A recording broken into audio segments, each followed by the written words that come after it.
Hey guys, I'm just gonna do a little quick gameplay and tutorial for this build, which is Speed Rothma Singularity build for Season 12. I'm not gonna go too much into detail with my gear, just because there's already so many videos on YouTube on how to gear up for this particular build.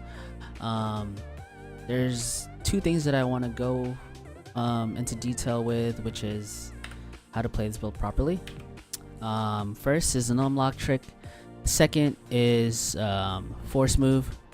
Those are two of the most important things to run this build properly and efficiently. And yeah, I'll go ahead and do that for you guys. So unlock trick is pretty much you casting a skill without having to manually do it, if that makes sense. Particularly for this build, you will need to cast Devour 500 times in order for it to work properly, or even more. Just exaggerating here as I go, but I'll show you guys an example of what that means. So in order to do this build, you will need to cast both Land of the Dead and Simulacrum both at once.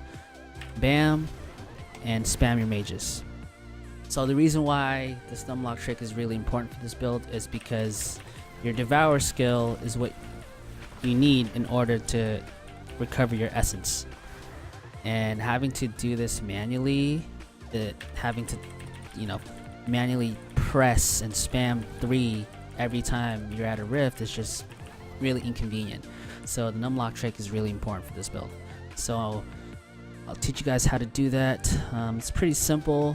Can't really show you guys because I don't have a camera with me or a webcam at the moment. But it's super easy. So on your keyboard, on your numpad area, make sure you have numlock on. I just had it on now.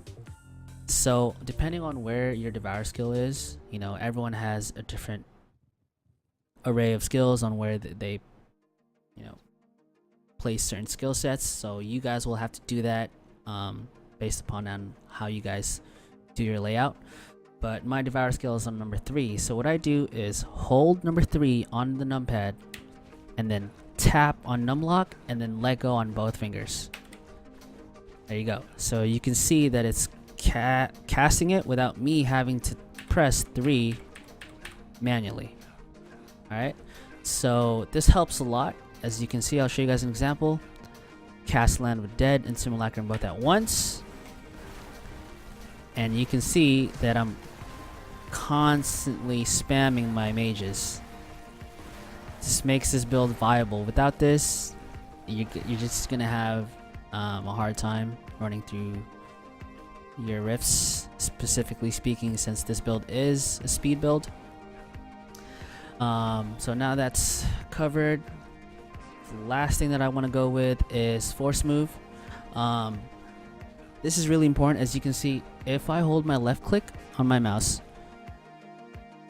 you can see that my Devour isn't casting, my numlock trick isn't working. So highly suggest not to do this, just because it removes that trick for you. So what you can do is either left click, spam left click, that works, or you can do force move, which is a lot easier on my end, and this is what I recommend specifically when you have a build that uses a numlock trick. So if you guys want to know how to do this, all you gotta do is go to your options, key bindings, go under gameplay tab right here, and scroll down, and you will see force move. I have it for wheel up and wheel down. I think this is the only viable key bindings out there. Can't imagine having any other keys binded for force move, which is weird. Anyways, so once you have that wheel up and wheel down, all you do is kind of just spam wheel up and wheel down. I mean, just scroll it on your mouse. It's super easy, and your numlock trick is still working. I'll show you guys a quick little speed rift on T13. Like I said, this build is super crazy, super fast. It's pretty much brain dead. But yeah, go ahead and give you some action. Alright, I'll go ahead and kind of talk while I'm playing this build and show you guys how to properly play this build, or what I do. So I don't usually spam Land of Dead and Simulacrum right away. I kind of go around and find a stack.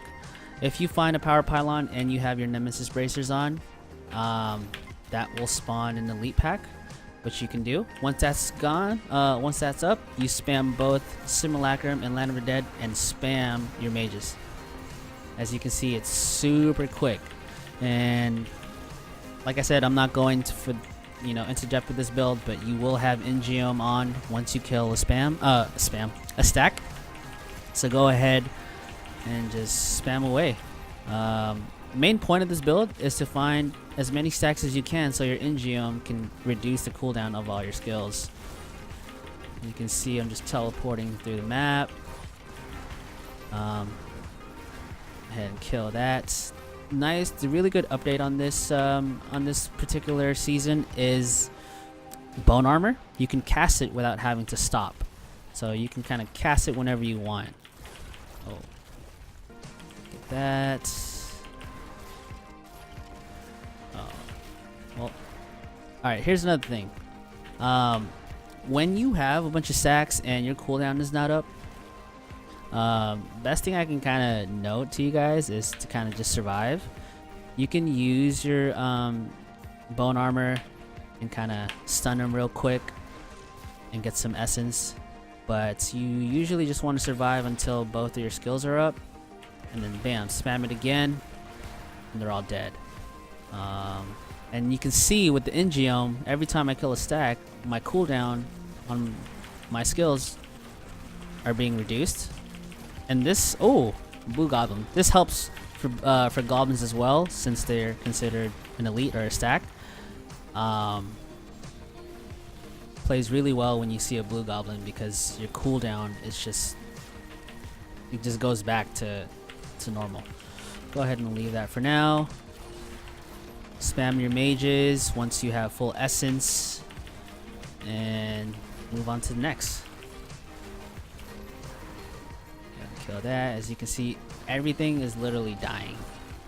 And I do want to point out that my gears are not optimized, so that's one important thing. I believe the main goal, or main goal to reach your damage at is about 2 million, but 1.5 to 2 million is perfectly fine. And once you have that damage, you can just literally go through rifts like nothing. As you can see, yeah, it's super easy.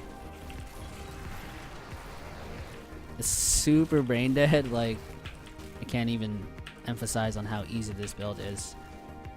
So, last thing, when you teleport or identify legendaries with numlock trick on, it's a bit confusing at first. This is my technique. What you do is press T and then tab right away. So when you teleport back to home, do that. So T and tab right away, and it'll still cast that behind. Alright. And right here, to identify items with the numlock still being played on, all you gotta do is left click the Book of Cain and then press tab right away. Yeah, pretty simple, but just wanted to, go into depth with the gameplay of this particular build. It's super easy once you get the hang of it, not too hard. But yeah, thanks guys.